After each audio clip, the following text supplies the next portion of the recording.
मेरे भाइयों, मेरा वक्त खत्म होने को है। मैं अपनी बात समेटते हुए सिर्फ और सिर्फ 2-3 गुजारिशात और करे देता हूं, फिर अपनी जगह ले लूंगा। मैं अपने नौजवानों से आज ये मुआहिदा लेने आया हूं कि नौजवानों, तुम्हें 3 काम नहीं करना, 3 काम नहीं करना है। पहला काम, आज के बाद से तौबा करो कि इंशाअल्लाह हम नशा नहीं करेंगे। बचाओगे इस समाज को नशा से। भांग, अफयून और चर्च तुम नहीं करोगे। वादा करो हाथ उठाकर अल्हम्दुलिल्लाह। देखो बुढ़वा सब हाथ उठा रहा है, कोई एक को नौजवान नहीं उठा रहा है। वो बेचारा सब ये अपने एक पैर कब्र में रखे हुआ है। भाई नौजवान सब जो करता वो काहे नहीं हाथ उठाता है। नहीं करोगे इंशाअल्लाह। नशा करने से अल्लाह नाराज होते हैं, आपके नबी नाराज होते हैं। अपने समाज को नशा मुक्त समाज बनाओ, नशा मुक्त समाज बनाओ। जब मेरा समाज नशा मुक्त होगा तब यह समाज डेवलप करेगा, तब यह समाज तरक्की करेगा, तब यह सोसाइटी तरक्की करेगी। उस वक्त तक यह सोसाइटी तरक्की नहीं कर सकती जब तक कि इस समाज में नशा होगा। इस समाज के नौजवान लड़के नशेड़ी होंगे, गजेड़ी होंगे, उस वक्त तक यह सोसाइटी तरक्की नहीं कर सकती है। लिख लो आप।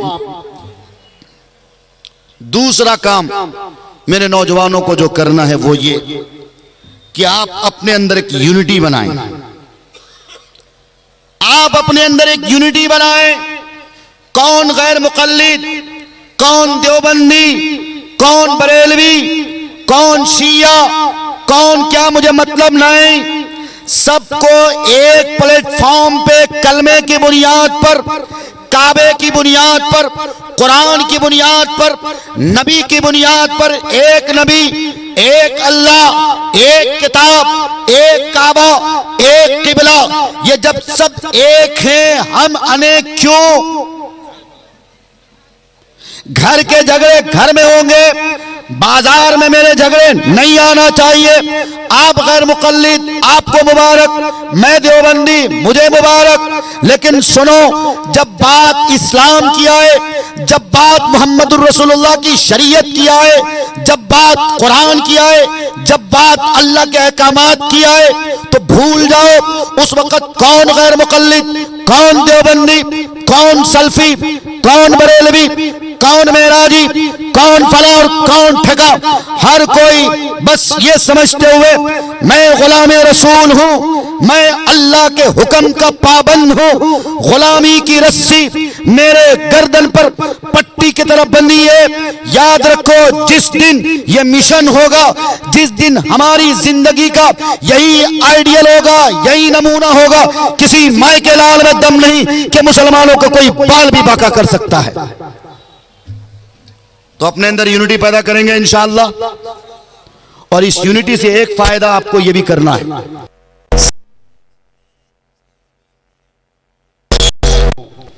और जहेज की लानत ने बेटियों की शादियों पे एक रोड़े अटकाए हुआ है। हमारी नौजवान नस्लों की यूनिटी और ये टीम ये काम करे कि गरीब की बेटी की शादी के लिए इंतजाम करे। करोगे इंशाअल्लाह। हमारी मस्जिदें आलीशान हो गई, हमारा मदरसा आलीशान हो गया, हमारे मराकिज आलीशान हो गए। मदरसों में, मस्जिदों में टाइल्स, एसी लग गई, इसी तरह कालीन भी बिछा दी।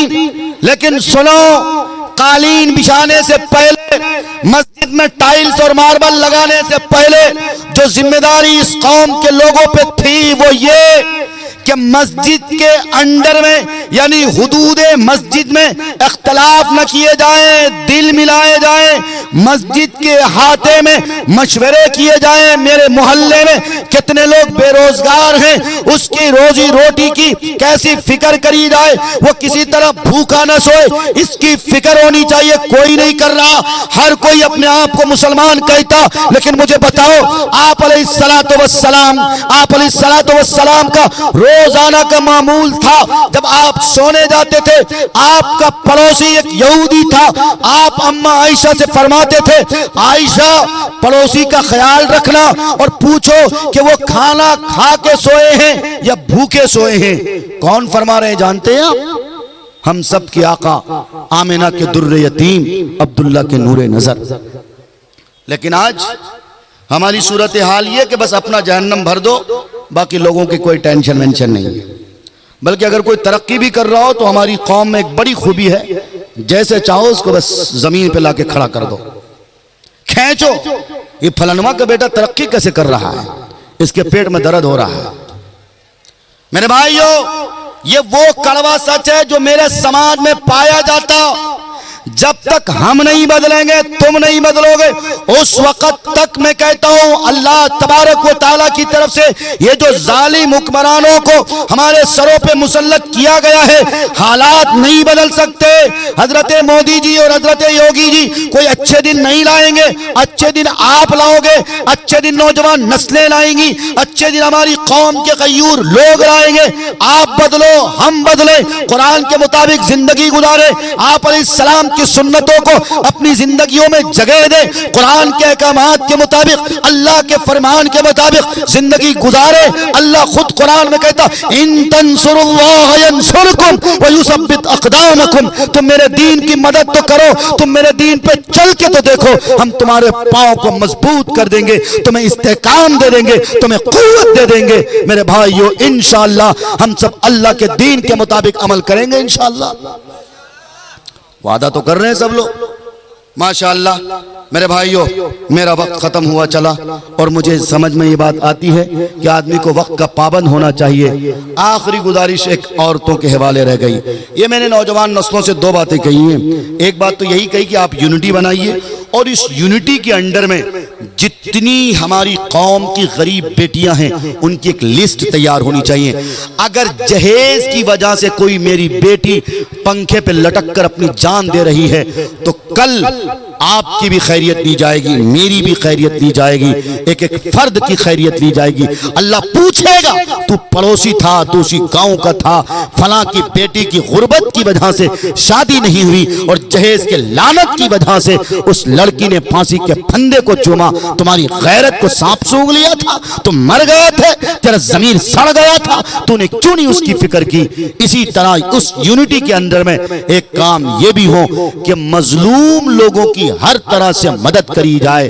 और उसमें एक बात और भी हो, अगर मेरे समाज में किसी बेटी या किसी बेटा या मेरी कोई माँ या मेरे कोई अब्बा की उम्र के कोई लोग हैं जिनको कोई बड़ी बीमारी लायक हो गई, मसलन कैंसर की बीमारी, जिस बीमारी का इलाज तकरीबन 7-8 लाख या इससे ज्यादा की भी रकम के दरकार होती है, ऐसी कोई बीमारी अगर हमारे समाज में किसी एक फर्द को हो गई है, हम सबकी जिम्मेदारी है हम उनके हाथ को मजबूत करें। अगर बीमारी में पैसा न होने की वजह से उनकी मौत हो गई, वैसे तो मौत का एक वक्त मुकर्ररा है, लेकिन मौत चूंकि बहाना ढूंढती है, अगर खुदा न खास्ता इलाज में लापरवाही की वजह से उनकी मौत हो गई तो अल्लाह हर एक से पूछेगा, हर एक से पूछेगा, चौकीदार से भी पूछेगा, जमींदार से भी पूछेगा, हाजी साहब से भी पूछेगा, फजीलतुल शेख से भी पूछेगा और ये आलमी रब्बानी से भी पूछेगा। इसलिए हम सब की जिम्मेदारी है, जब हमारे आका हम हजरत मोहम्मद मुस्तफा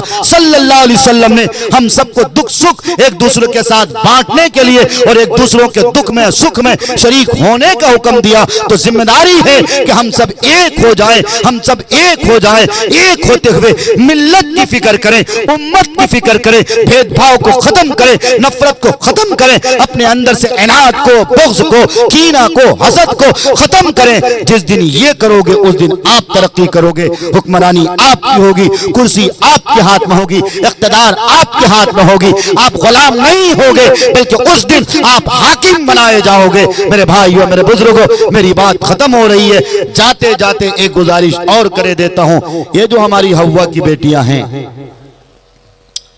आजकल बुर्के के नाम पे एक फैशन चला हुआ है, बुर्के के नाम पर।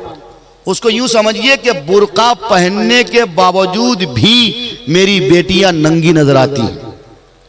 इस बुर्के को बुर्के की जरूरत है। क्या मतलब? मतलब ये इतना टाइट होता है, इतनी फिटिंग होती है कि नशेबो फराज दिखने लगता, जिस्म का अंग अंग नजर आता है। इसलिए कौम की बेटियों की इज्जत व आबरू की फिक्र हमारी जिम्मा। हम हैं कुल्लुकुम राइन व कुल्लुकुम मसऊलुन अन रइयतिही के जिम्मेदार। गलत कपड़े से अपनी बच्चियों को बचाओ। और दूसरी बात तालीम के नाम पे जो आवारगी फैल रही है, जो बेहूदगी फैल रही है। तालीम की शरह बड़ी है। हमारी बेटियों ने इंटर भी करना शुरू कर दिया, ग्रेजुएशन भी करना शुरू कर दिया, पोस्ट ग्रेजुएट भी कर रही हैं, डीएलएड भी कर रही हैं, बीपीएससी भी कर रही हैं, बीएड भी कर रही हैं, सब कुछ कर रही हैं, लेकिन एक जिम्मेदारी के साथ। बताओ, तालीम के बढ़ने के बाद बेटियों की जिंदगियों में बेहयाइया आई कि नहीं आई? कौम की बेटी आवारा हुई कि नहीं हुई? 26 जनवरी 15 अगस्त के मौके पर हम अपनी बेटी को नचाते कि नहीं नचाते? इसलिए मैं कहता हूं, ऐसी तालीम, जिस तालीम से आवारगी को फरोग मिले, बेहूदगी को बढ़ोतरी मिले, मगरिबी तहजीब और सकाफत की गलियां चमकने लगे, ऐसी तालीम से तो फिर अपनी बेटियों को जाहिल रखना बेहतर है। हां मेरे भाइयों, अगर बेटियों की इज्जत नहीं बची और कौम की बेटियों के जो ये आंकड़े बताए जाते, क्या आंकड़ा बताया जाता है? मीडिया वाला भाई साहब आप लोग बंद करिए। ए भाई, आप लोगों की बड़ी तकरीर हो रही है। कौम की बेटियों के भागने की कितनी तादाद, कितने आंकड़े बताए जाते? जमीयत अहले हदीस कहती है कि 9 लाख। जमीयत उलमा हिंद की फहरिस्त है 10 लाख क्रॉस। मुस्लिम पर्सनल लॉ बोर्ड का भी यही कहना। मुझे बताओ, जब सारी जमीयत और सारी जमीयत और सारी जमात, जब सबने ये मान लिया कि कौम की बेटियां इर्तिदाद के आदी के शिकार हो रही हैं, तो कौम के लोगों ने अपनी बेटियों के लिए क्या इंतजाम किया?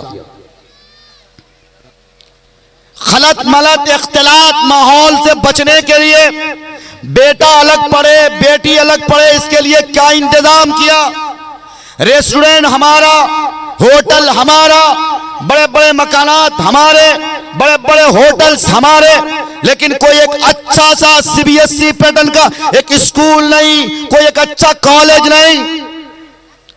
आज पता नहीं हमारी कौम के लोगों में एक चीज बड़ी आम हो रही है। जिस किसी को देखो क्या करता है, वो बीपीएससी करता है, डीएलएड करता है। मैं कहता हूं, ये टीचर बन के क्या करोगे? कितनी तनख्वाह ले लोगे आप? ज्यादा से ज्यादा 50,000, 60,000। मैं कहता हूं, जितने बीपीएससी कर लिए भाई साहब, ज्यादा बीपीएससी ओपीएससी के चक्कर में मत पड़ो। करना है तो एलएलबी करो, नीट क्वालिफाई करो, बड़े बड़े पोस्ट के सपने देखो। जितना खर्चा बीपीएससी में उतना ही खर्चा एलएलबी में। रास्ता नहीं मिलता, हमसे संपर्क कर लेना। मैं जिम्मेदारी के साथ कहता हूं, अब कौम की बेटियों में भी, कौम के बेटों में भी अच्छे वकील, अच्छे एडवोकेट की बहुत जरूरत। अगर वक्त रहते हुए नहीं जगोगे, आंखें नहीं खुलेंगी, तो याद रखो, वक्फ बोर्ड का कानून बन रहा है। अगर ये कानून बन गया, अगर तुम्हारे पास वकील नहीं हुए, एडवोकेट नहीं हुआ, अच्छा जज नहीं हुआ, तो मैं गारंटी के साथ कहता हूं, न तुम्हारी मस्जिदें बचेंगी। चीखने चिल्लाने से कुछ नहीं होता, करने से होता है, करने से होता है। अपनी कौम की बेटियों से भी कहता हूं, बेटियों, अगर पढ़ने में तुम्हारे मार्क्स अच्छे हैं, पोजीशन अच्छी है, आओ एलएलबी करो, आओ नीट क्वालिफाई करो। तुम्हारी जरूरत है एमबीबीएस करो। क्यों? इसलिए कि अल्ट्रासाउंड सेंटर में अगर तुम बैठोगी, अपनी बहन का अल्ट्रासाउंड खुद करोगे, इज्जत भी बची रहेगी, आबरू की भी हिफाजत होगी। बताओ ये सही है कि नहीं है? तो इंशाअल्लाह एलएलबी करेंगे ना, इंशाअल्लाह, न खाली बीपीएससी के चक्कर में पड़े रहेंगे। अब नीतीश कुमार जी कोई वैकेंसी निकालेंगे नहीं, बंद हो गई सारी वैकेंसी। मेरे भाइयों, मेरे बुजुर्गों, अल-किस्सा मुख्तसर, मेरी तकरीर खत्म हो गई। मेरे तकरीर के चंद लुब्बे लबाब हैं, बस उंगली पर गिनाकर मैं बैठ जा रहा हूं, उंगली पे गिना पर। पहली गुजारिश मेरी नौजवान नस्लों से है आप अभी और इसी वक्त से तौबा करिए कि इंशाअल्लाह आज के बाद से लेकर मौत के शाम तक हम अपनी सेहत को खराब नहीं करेंगे, हम इस समाज को नशा मुक्त समाज बनाएंगे इंशाअल्लाह।